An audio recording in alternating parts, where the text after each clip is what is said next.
Sexuality is life's mechanism to guarantee reproduction. It is an adaptive process that suffers differences to survive. Fish, for example, will lay ova and then spray sperm on them with indifferentiated sex. There are other species, like Nemo, who becomes a hermaphrodite and can change sex according to the demands of the moment.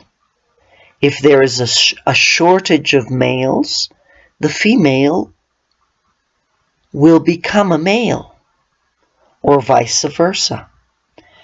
There are other fish who camouflage to introduce themselves into colonies of the opposite sex. Some species develop specific characteristics that make it obvious to the opposite sex that they are available. Seahorses, for example, are homosexual. This poor ugly fish, who has survived throughout the ages in the depths of the sea, has done so precisely because when it finally gets a couple, the couple literally fuses and becomes one with the female. Frogs, for example, are interesting examples of this evolution. They go through the stages of being an egg, a fish-like tadpole. They grow their legs and come out as amphibians onto the earth. And strangely enough, they store their eggs in a pouch in their mouth, so it would seem that their babies are born from their mouth.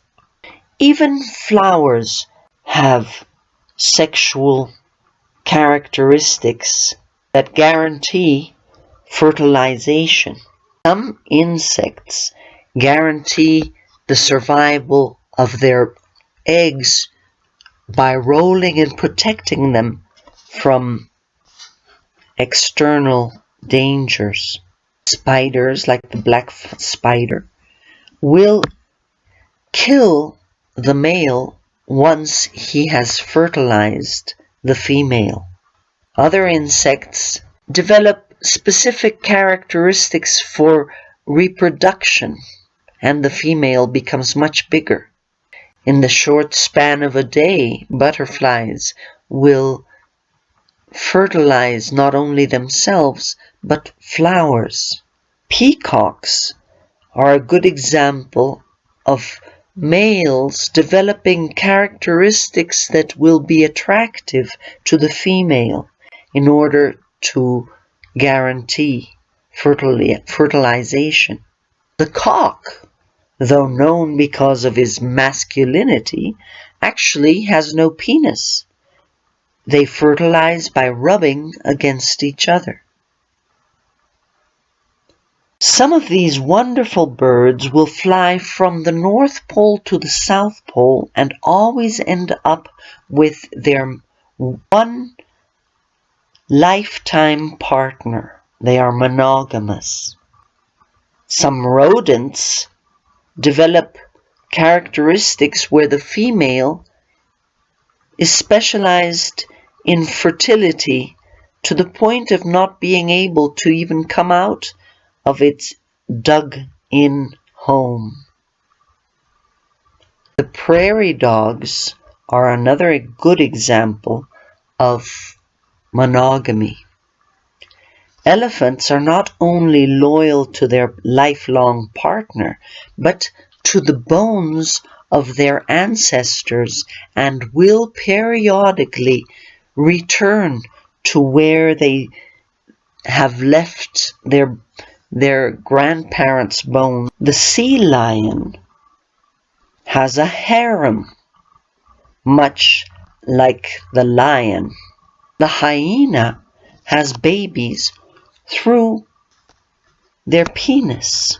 Some monkeys develop visual changes in order to make known that they are on heat. Now, man shares 98% of his DNA with his ancestors, the gorillas.